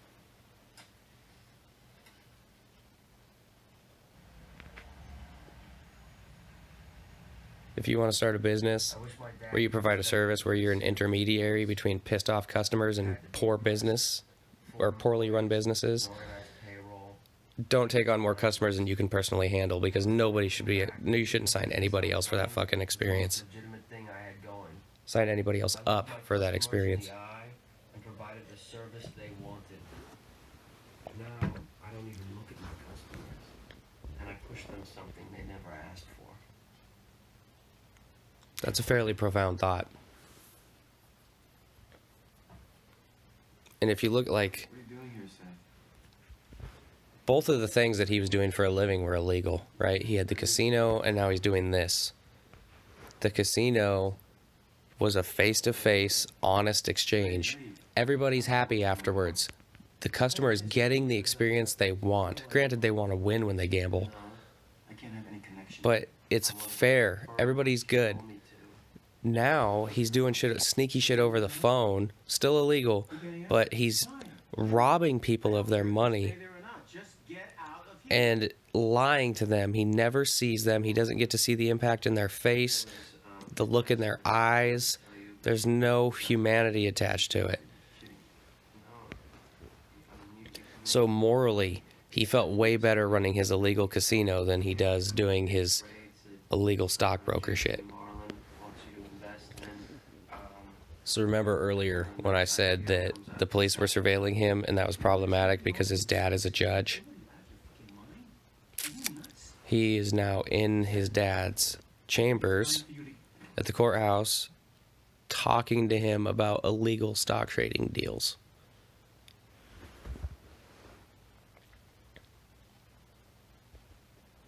do you remember this day? Yes, of course. I bought you that. And they're going to finally have a real moment. He's finally got the balls to ask his dad about this, the day where he crashed his bike and broke his leg. Do you remember when I broke my leg? Yes, Seth. I remember. That didn't look like a mongoose in the picture. What is it, Seth? What do you want? You were hysterical. I had to get you to stop. So you slapped him in the face? Broken. Your leg is broken. Stop crying! Slap him in the face. What is this, major pain? Get the job that you wanted me to have. I mean, who gives a shit? Because I'm good at what I do, Dad. I'm good at what I do. And the casino was a... There's a lot of people in the world that for whom this scene is spot on. They wish that they could just say this to this pressure that he puts on his son is weird, because he's a fairly successful man. It's not like he's trying to live through his son. It's just he has this certain expectations because he thinks that his son is representative of him. Like, his son makes him look bad. I don't know. You're separate people.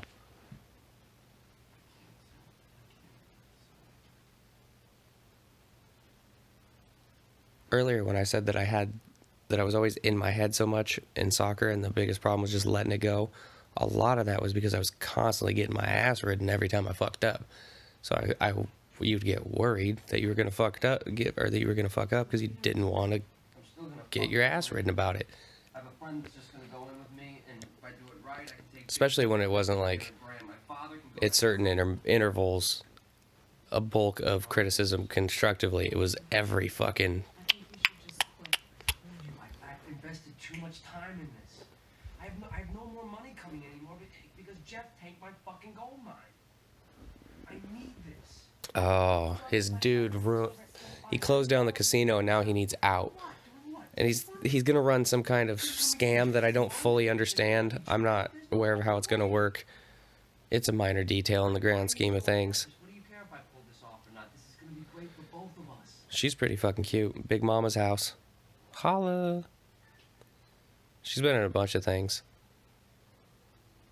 Big Mama's house is what comes to mind, though. She looks exactly like this. I think it was like the same year or within a year or two. Give or take. Plus or minus. I gotta go.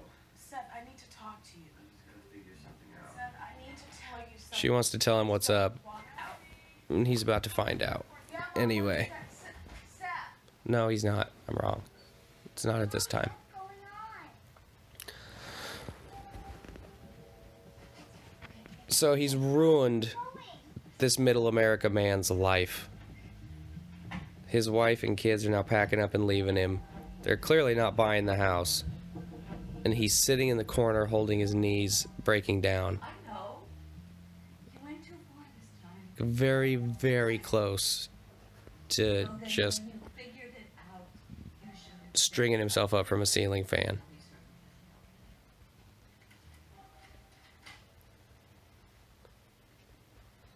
But he loves you, Seth. Do you know that? It's important that you know that. Clearly, I don't know that because he never does anything to indicate that. You're trying to construct my reality with words, Mom. I know this game. I'm going off what I've observed. Seth Davis here. I said, Oh, Jesus. His dad is calling him on his work phone, which is definitely going to be recorded. Listen, can I change your mind about This is no bueno. No bueno at all. This is how you ruin two lives at once. And... oh, God. Now they have a recording that you're doing the scam. You're never going to get away with it. Call an audible. Call an audible. So why don't you come over to the house tomorrow night? Slap hands. Slap hands. So glad you called. You're not going to be tomorrow. Why not?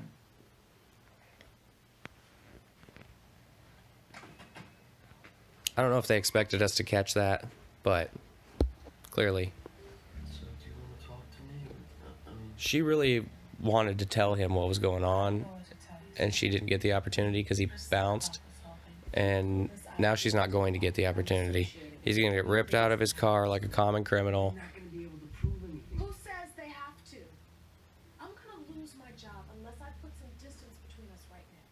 Who cares about that? I'm gonna take care of you. How long have you guys been dating? Like 6 weeks? Now you're going to take care of her? Oh, it's the Bureau. We're under arrest for the violation of 26 SEC and NASD regulations. It's the fucking booty inspectors.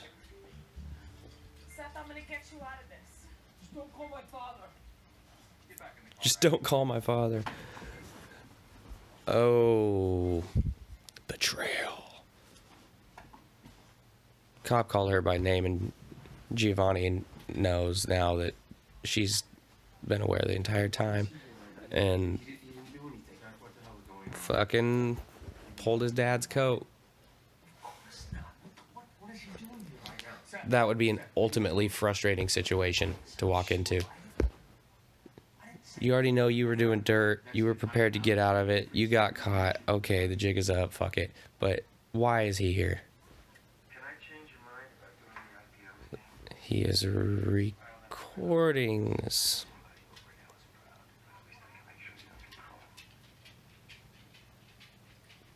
You already think that there's nothing you could ever do to repair the relationship between you and your dad, and then this happens? What do you want from me? I want you to testify. What do you offer? Oh, unity? I mean, what happens with my Okay, I'm done. I won't do any time. Full immunity. Then what's the deal? I realize I lose my judgeship just going along for the ride. Wow. Nothing to do with that. I mean, I guess if you're gonna be a judge, you can't be involved in any fucking crimes. Makes your case much more glamorous with the involvement of a federal judge. No, no deal. What? A federal judge at that. Back door right now. It's not just some local poop butt shit. Nothing to do with this case. I swear to God, if his name ends up in one newspaper, I do not testify. And I mean that. You know, for me, it'd be worth going to jail for. See, it's more important to raise a son that has this type of character that would be willing to stand up for you in this way than it is to raise a son who has a job that you think is good. What are you offering? I'm gonna hand you this case on a silver fucking platter. I know everything you don't. I would, as long as my son grows up and I'm confident that he's going to be able to make his way, I'm cool with what he decides to do. I just hope that I can prepare him to navigate. I know everything. Unfortunately, I have no idea what the world is going to look like by the time he's an adult because it's changing so goddamn fast. You go back just a couple generations, it was consistent enough that your parents could teach you to live the way they lived, and that was going to work out for you. My parents didn't have the internet and shit, so they didn't know how to raise me to live with that stuff. The generation after me, it was even more of an effect, and now we're going to have AI and virtual reality and all of this fucking stuff. I don't know what it's going to be like when he's an adult. It's hard for me to try to... So I guess I'm just going to give him the guiding principles of a strong character, and he's going to have to figure out the finer details, because the days of like passing down family businesses, who knows where any of that's going to go. Space exploration, electric cars, fucking super cities, who knows what's going to happen.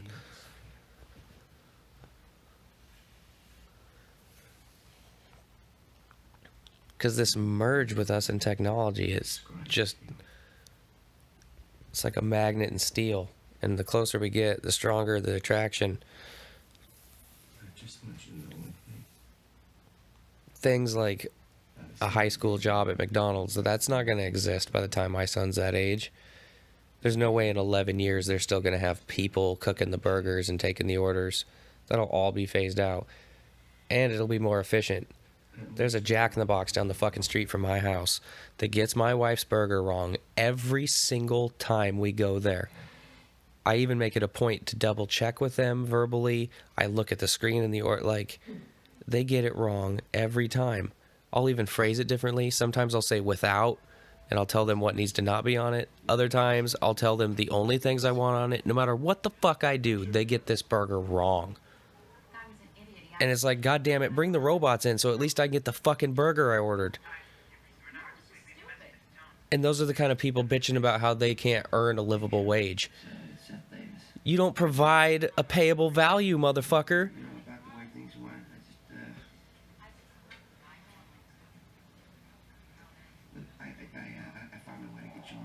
Anywho, back to the movie.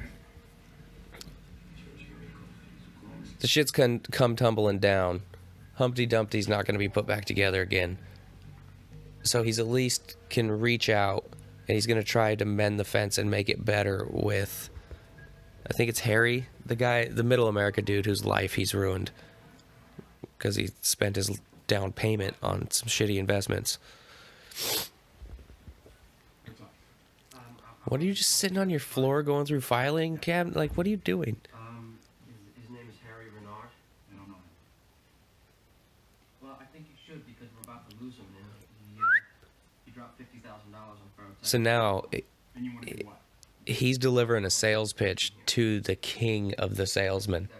We should give him a chunk of the He's bullshitting the ultimate bullshitter. We don't just hand out an IPO to somebody who had a bad day. And he's going to be successful in that endeavor. way out. He's going to do it. I've seen him out of business with this firm.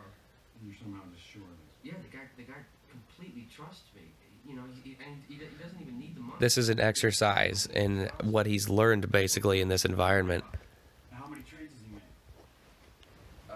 Myrtle, shut up. But he made his second trade a week after I opened it. My dog is growling out the window because somebody's in their car outside. She's got this territorial thing. If they were to walk in the house, she'd wag her tail and want to be pet. But because they're outside in their car, she's got to get all fucking cock-hard about it.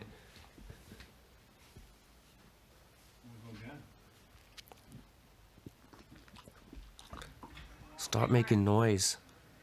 Michael wants to see you. Go lay down. Go. Now he's going to use their beef against this guy and make him look like a jackass. I know what he's been telling you. He doesn't know the context of the conversation, and he just walks in and blows up. The point is he should be on the fucking phone making calls, not in here bitching about personal petty shit between me and him. What are you even talking about, man? He was talking about giving MedPat an IPO to Harry Renard. Are you fucking kidding me? First of all, He plays this perfect. He successfully makes this guy look like a total jackass. What are you doing? Guy dropped 50 large on Ferrotech this week. Well, that's great. 50 grand? He spent 50? Oh my god, I'd leave him too. What a dumbass. Him and Han about spending 50 grand. Save that shit. It's much better to have 50 grand. What do you mean he's one of them? He's one of Gray's clients. What? I opened him when I was closing my 40 account. This is the 40th account that they had the argument over where Your client. I'm not he wouldn't let him keep it like all the other interns got to do. doesn't even know he's a fucking client. He's got a lot of arrows in that quiver, and he used them at the perfect time, strategically. He just can't sell it before we say so. Great. Okay. No joke, Seriously, he cannot Seth is sell his it name. before we sell Thought it. it was Mark for some reason. Seth. Why do I never remember that? Greg, I'm sure you don't have a problem. It's not important. Can you get the fuck out of my office? Yes, sir. You're signing the checks, Daddy. What the fuck are you doing? Stand up. You cannot sit down for the rest of the Hey, he's a boxer-looking punk. Sit down ever again, okay? Come a long way to Hawaii 5-0 or whatever he's on now.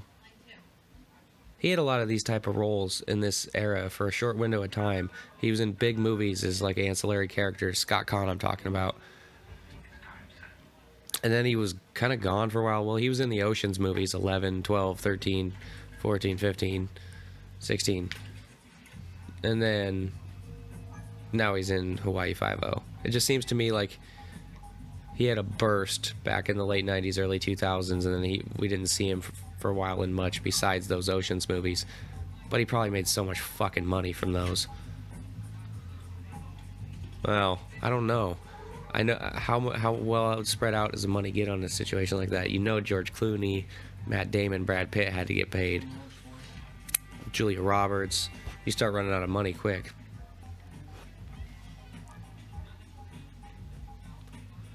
See, he just threw Vin Diesel a note there. He's the only one of them he cares to inform. You okay? I need you to sign a cell ticket. And he can't even keep it together and come up with a story. He's just being honest and real with him. Chris, I got arrested last night. The FBI arrested me. The FBI. Should be a different word if the FBI arrests you. Cops arrest you. The FBI should like collect you. I don't know. The verb should be different. Carries a different weight to me. If you tell me you got arrested, I'm like, oh damn, what'd you do? Like shoot paintballs at a cop car? And then you say by the FBI, I'm like, what the fuck? Are you an online terrorist? They brought my father in. You know, I mean, Chris, there was nothing I could do. What did you do? Chris, the FBI are gonna raid the place in 20 minutes. What the fuck are you talking? Oh my god, that would be the worst news you could hear. But come on, you're not tied into this and you've got a warning. Go pack your shit and get the fuck out of here. Get ready to be a millionaire. That's right. Shut the fuck up. That's all you had to do. Didn't you learn anything? Learn how to fuck people out of their money. Yup. Harry Renard just lost his life saving.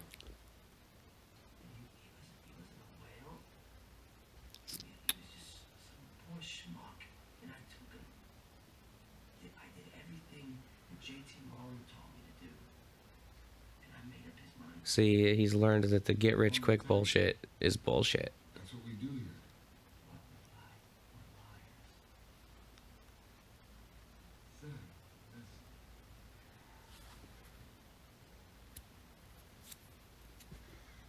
They should really change the branding of the American dream. Should be the American goal, because a dream isn't fucking real. A goal is something that you're aiming towards. A dream Chris, you need to forget about that. is a movie that plays in your head while you're sleeping. Right now, You can never touch it. you should be thinking about what are you gonna do in the next 15 minutes? They're gonna come You've already wasted too much time, dude. Your fight or flight instinct is jacked. You're just frozen in the headlights like a deer. Get out of that building and then you can talk about it. Send him a fucking MySpace message. MySpace wasn't even around there. Talk to him on AOL Instant Messenger. He can take his shares and dump them on the open market and make his money back.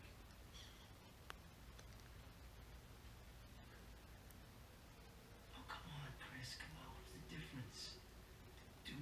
Literally, what is the difference? Just sign it. It's all going down. None of this money is staying in these people's hands anyway. So let this one guy get an opportunity.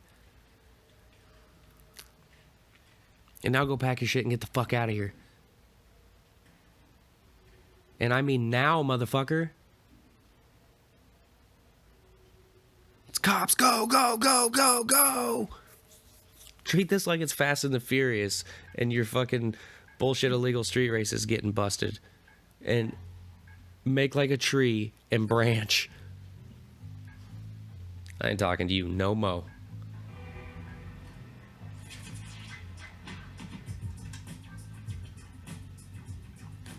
Oh, it's these weird briefcases they have. People didn't carry laptops around with them everywhere back then.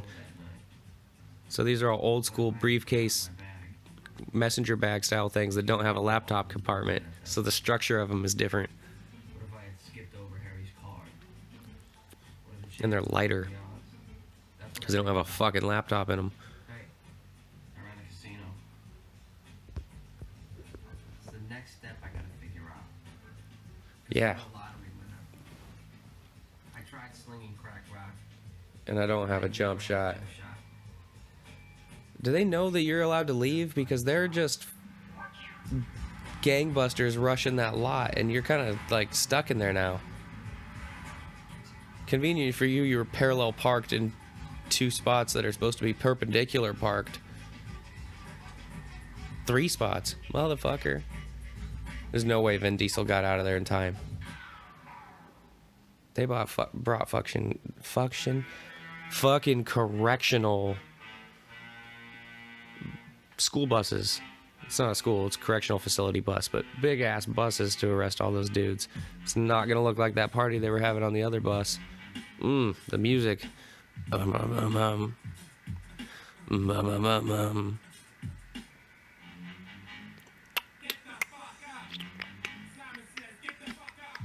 bum, bum.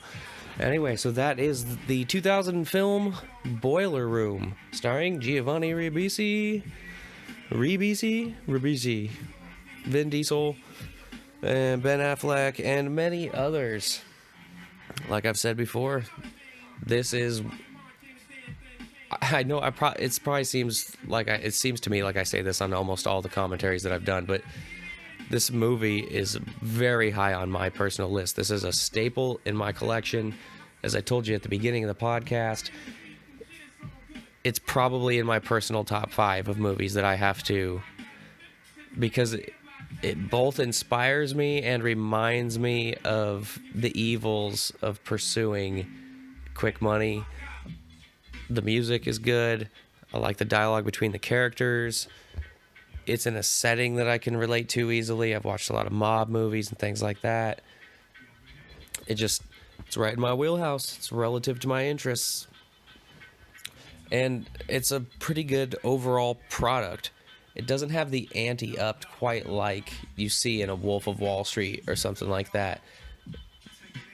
But there's less aspects that you have to question the realisticness of. It seems like it's pretty much grounded in reality. This could actually happen, especially in the Wild West days before internet security was all over like it is now. I appreciate... So as a rating, I think I would give Boiler Room...